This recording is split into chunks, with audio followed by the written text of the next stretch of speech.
That's something we have to play by ear, but it's always possible.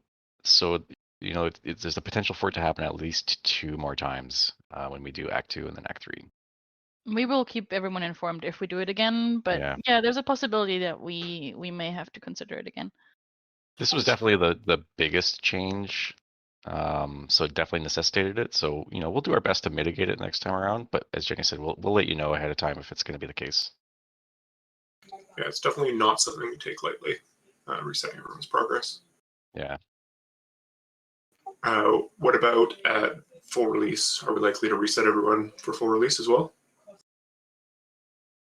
That's another good question. I would expect that's less likely to happen. But again, it depends on whether we need to make any big changes between whatever our last early access release is and the release. TBD. Tiamat of the Sea asks, what prompted the solar sails on the new Exolab? That's a good one for you, Ian. The placement of the solar sails, specifically. I'm not certain I understand the question. The placement was largely determined by artists. There's a lot of considerations between the design discipline and art discipline of what looks cool and what works in terms of actually ship disassembly. Sometimes you don't quite align on that and have to work something out. In terms of the solar sails in general, there was a lot of we kind of want like a wider looking ship, but we also want to do something different with nacelles in comparison to other mackerels. So it seemed like a good just swap this feature out for another feature. Another sort of placement question from Dauntless Green. How did you come up with the double furnace processor layout for the salvage bay? Yeah, once upon a time it was not doubled. It was a furnace on one side and a processor on the other.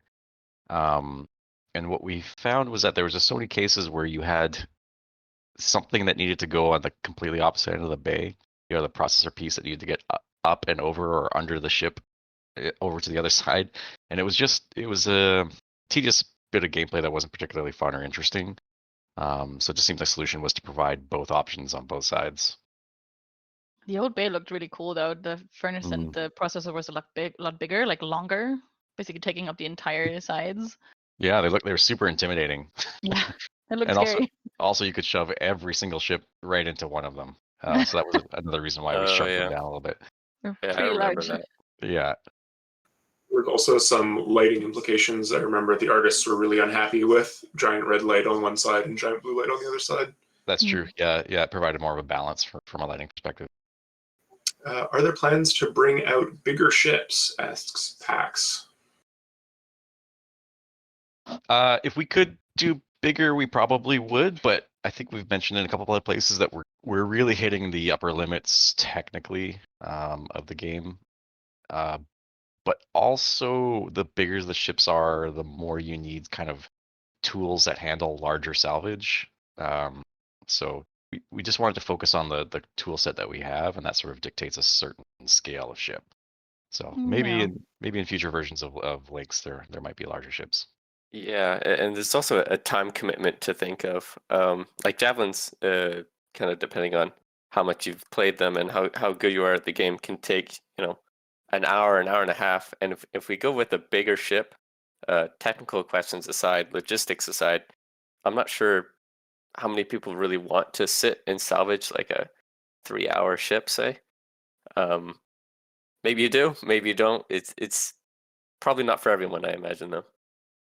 We would also need to redesign or rework the bay for a ship that is bigger or even wider. I feel like we're pushing it already with the large javelins. So there are a lot of implications that would need to happen before we could even consider bigger ships at the moment.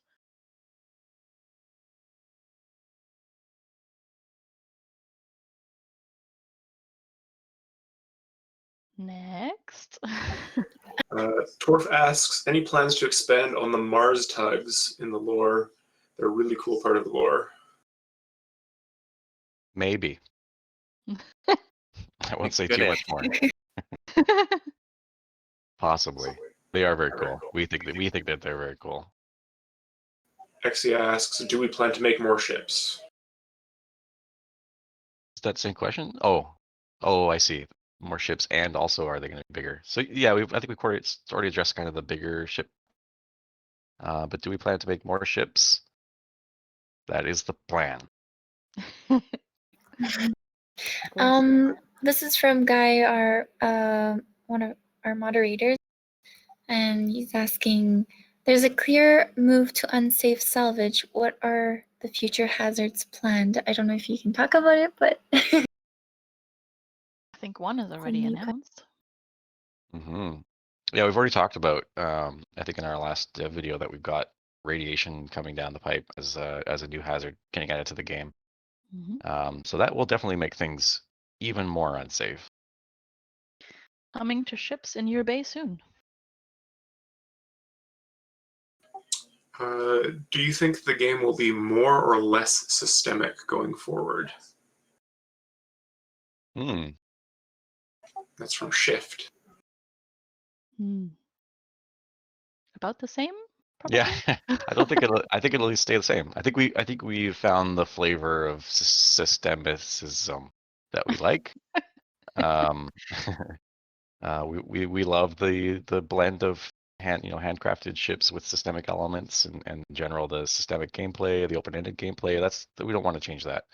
And that's, as we talked about when we released the narrative, we wanted to make sure that that was sort of a layer on top that didn't feel like it was interrupting too much. And we've obviously gotten lots of feedback about that already, and we'll be taking that into account on the next few updates.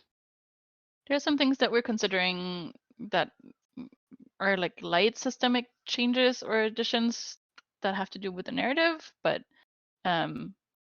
nothing is out there yet, and it will not shift how much systemic the game is going to be going forward. It's about the same.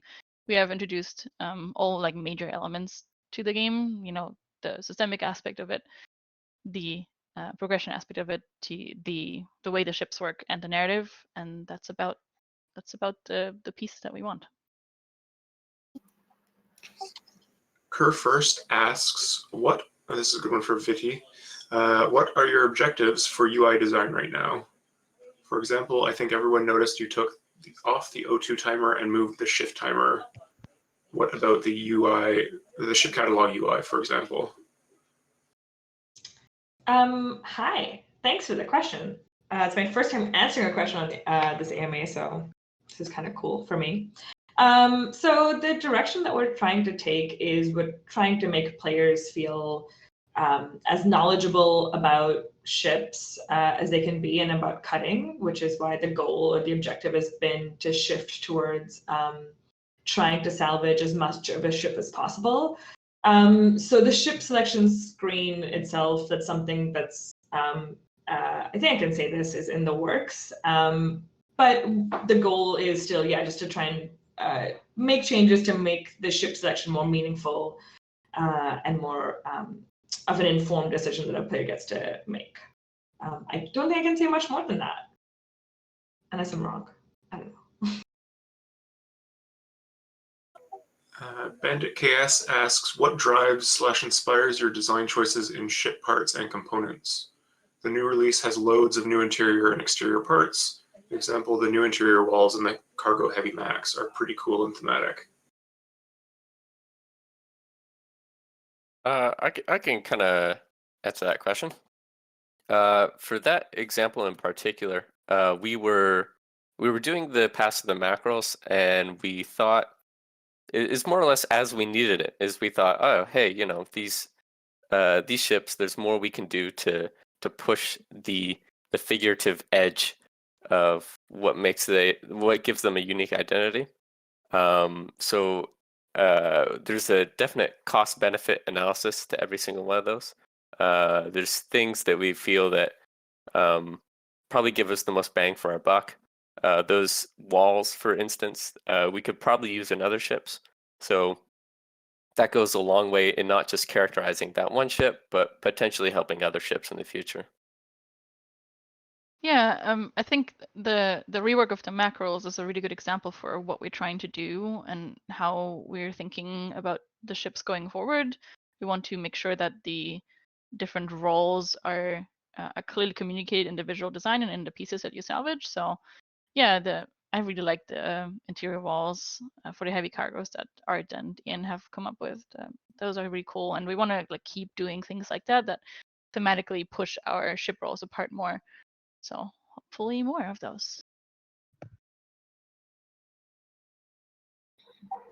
One from Cyrilla. Without any limitations, what would be your ideal ship to design for the game? Ooh, that's cool. That's one I think we should each answer. Oh boy. Well, Ian goes first. Oh boy, I'm not even sure where I'd start with that. We've had some ship designs in the past and really old versions of Lynx I would like to resurrect in a new form. I'm not sure if that's in the cards, but without limitations, I'd love to see some of those old classics come back. Ellie, what's your favorite ship that you would like to see if you had no limitations? the biggest limitations that we have is not being able to do things like curved exteriors and stuff. I know like the big blocky ships are kind of also part of the aesthetic of our universe, but I think contrasting that every now and again with something that's more curved or circular in shape or something, maybe something that shows sort of the high end or upper class society in the hard space universe. I think that would be very cool, but also is very technically challenging for us. Jace, do you have a favorite ship you would like to see? Yeah, that's a tough question. I was gonna kind of go along the route of saying kind of just different materials that we'd be able to showcase in the ship. So kind of piggybacking off what Elliot said with kind of showing those higher end ships that are maybe more for the very wealthy transit, to see kind of like wooden ships and just a bunch of different types of interiors that we're currently showcasing. But do you have a favorite ship you would like to see?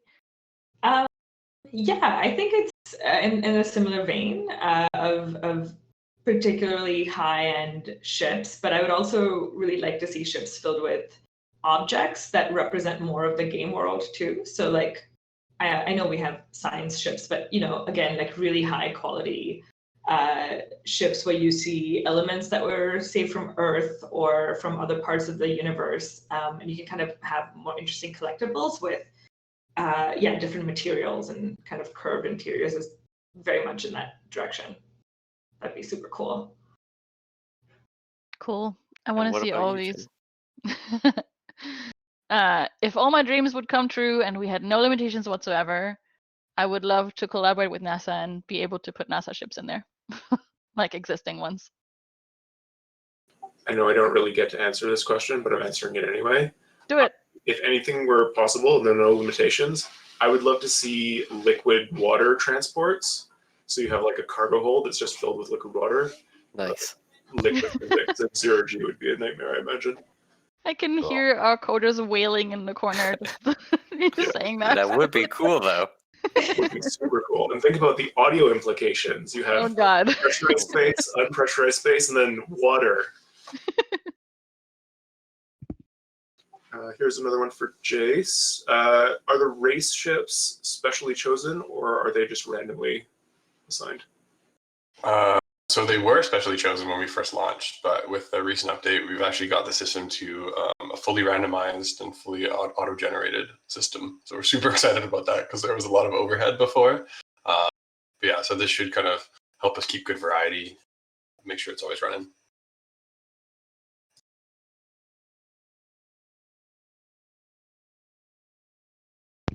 More questions. What are the chances of seeing ships in the future that use designs that are significantly more asymmetrical than the existing ships? That's a great idea. I'm not sure if we have anything in the pipeline for that right now, but I certainly want to keep that in mind for the future.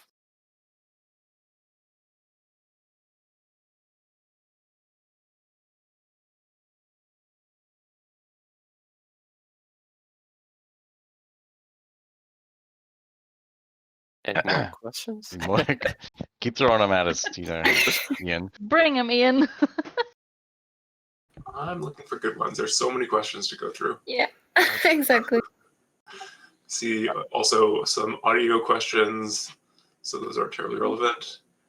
Go ahead. Oh, sorry. I just found one.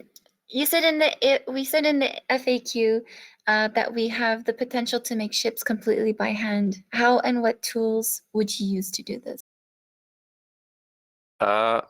There's not too many actually like dedicated tools in terms of assembling ships. A lot of it is just place an object down, kind of snap one object to the position of the next, and just kind of continue along. Every ship is kind of built in a different way. The macro is probably best described as a collection of many different zones of potential space. It's quite complicated. Whereas the gecko was kind of assembled from its skin kind of down to its bones of its keel and its chassis to its internal organs, as it were, of the inner rooms and then its subsystems, like the reactor. Whereas the javelin was built in like 12-meter segments, and you can kind of notice that if you take a step back and look at the javelin, you can see that each segment is kind of self-contained in that manner. So when we're assembling ships, there's kind of a high-level plan, and then the actual execution is pretty. It's time consuming, but it's pretty simple. A lot of people ask us about how ships are made and if there's a potential for a shipbuilder and so on. I think it's good for people to think about our internal tooling not as a shipbuilder, but because it's procedure generated, there are a lot more intrinsic parts to it that are quite complicated. Yeah, so it's a lot more complicated than it might look from the outside. Without a doubt.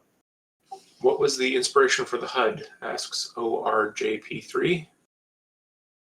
Yeah, go ahead, Vidi. Did you want to take this one? No. Oh, okay. So the HUD was very much inspired by the concept of retrofuturism and even trying to recreate the emotion or the feeling of a fighter pilot HUD. I think we had a bunch of different inspirations, from actual fighter pilot HUDs to like Alien, Dead Space, a bunch of different games and cinema that we looked at. And that's it. I don't know. Elliot, did you want to say something? I feel like I cut you off. No, you got it. Well, that's the end. That's the end. That's my answer.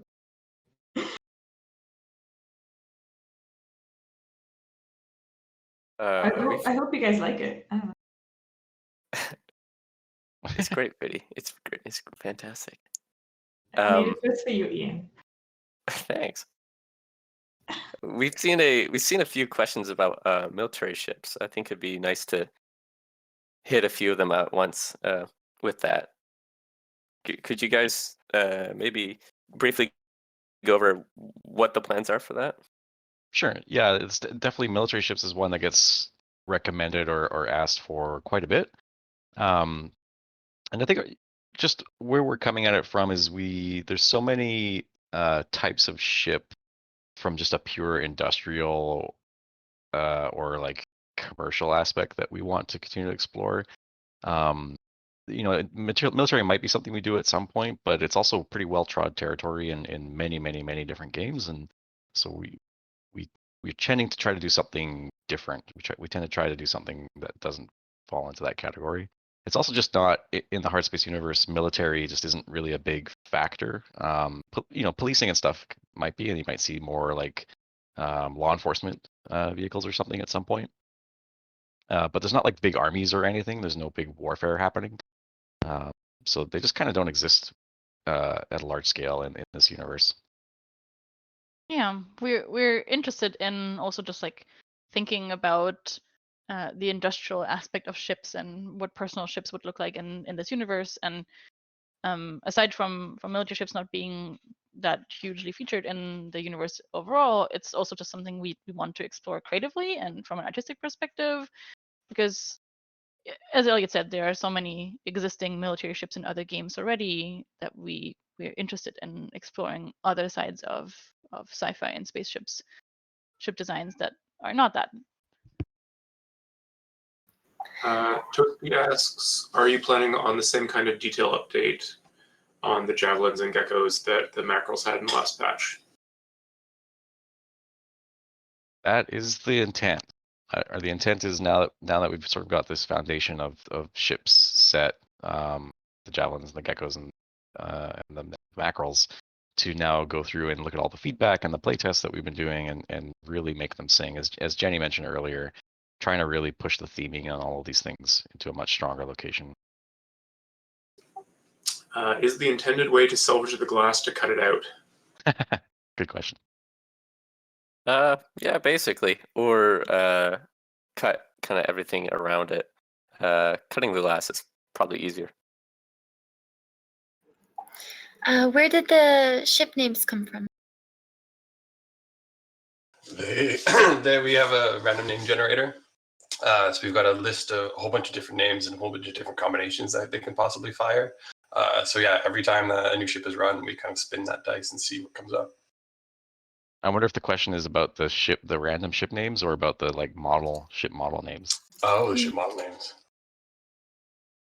I'm not sure if there's a scheme we have to come up with the archetypes. Like for mackerel, I'm not really certain where that name came from. Yeah, I can't remember. That one is lost to time. I can explain the mackerel. Okay. So the mackerel is from when we were first Yes. prototyping segmented ships, and we had what we called Oscar, which was Operation Sushi Roll something or other. Anyways, we had these sort of like sushi slices of ship, and then we created this smaller version of a complete ship built out of these segments, and it was called the mackerel, which was sort of a play on Mackie roll. Right. I remember that now. Yeah, so that's where mackerel came from. And then that sort of established animal names for ships built by Kleinco. So the gecko is also built by Kleinco, and so it has an animal name as its class name. The javelin is built by Hudson Industries, and so it gets a different. It doesn't follow that. It follows the weapon naming. Yeah, gecko is also a little bit of an internal joke, because the gecko is like a revised version of a much larger ship called the salamander. And the salamander was basically like the gecko, but 2 stories tall.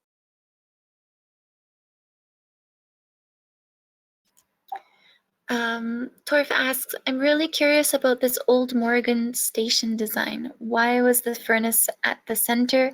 I'd love to hear what the mindset behind the old design was and how it was changed over time. Oh, furnace at the An center. Is there a image. picture? Yeah. Yeah, Yeah. Reminder I'll post that it. Torf is the person who likes to data Post it. mine our I posted a design channel. You can all see it. Let me just pull it up. Hold on. Oh, the one I see. Yeah. So that's not like the furnace, like the player's furnace. What that was initially, we conceived that center point as kind of like the forge, where all of the material that you throw in the furnace goes there and then gets turned into like blocks of metal that then get shipped out. But that just seemed redundant. Like, we just figured that could all happen with the furnace that you had in your bay, or at least somewhere along the line there. We didn't need this gigantic centerpiece for that. So that then became the loading bay for the Polaris, just in general. It was definitely very striking to have that there, and you would see like the light sort of glowing out of it from your bay down below, and it was pretty cool, but just didn't seem functionally what we wanted. Malachite Kel asks, is there a current top priority that the team is working on right now? Many. There's so many things. Yeah, there are many top priorities. Some of it is forward facing on like the next version of the next update going out, and then also the update after that. There's work going on for that stuff, and some of it is also just looking at the update that just went out, and trying to address concerns or feedback coming out of there. So we're kind of doing our best to be both forward facing and also looking at the present. What is the lore surrounding what went wrong with Weaver's cloning? Trying to I don't- coax out secrets here. Yeah, we can't give that away. That's a personal secret. We can't give that away. Yeah, you'll have to follow along. Do you feel that Lynx is currently too generous with regards to working off your debt? From Christo. Yes. Jace, go ahead. Yeah, I was just gonna say, I don't think it's too generous. Although we need to look through the data to see how quickly people are paying off their debt these days. We will hopefully be doing some more adjustments to kind of the overall economy of the ships and whatnot as more things settle into place. Cool. I just think they should be charging you an interest for every time you don't pay off your debt. You know. There is interest every day. Well, but like, let's up it. You know. Oh yeah, fair enough. Yeah, it is actually a really good interest rate. They can't get a good deal. Come on. Anything you don't salvage now gets charged to your account. We are pretty much out of time. Is there any last thing any of you want to share with the community while they're here and listening? Just that I Any wish more we had questions? more. Yeah, I wish we had way more time.